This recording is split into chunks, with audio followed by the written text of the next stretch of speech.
To create this bird shadow effect, you need to use both of your hands. One hand is for body of bird and second hand represents the tail.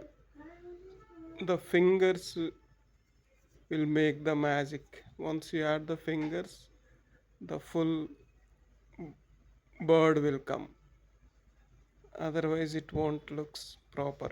You can try until you create some bird shadow accurately.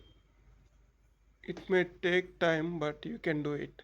Just try to mimic the my fingers hand.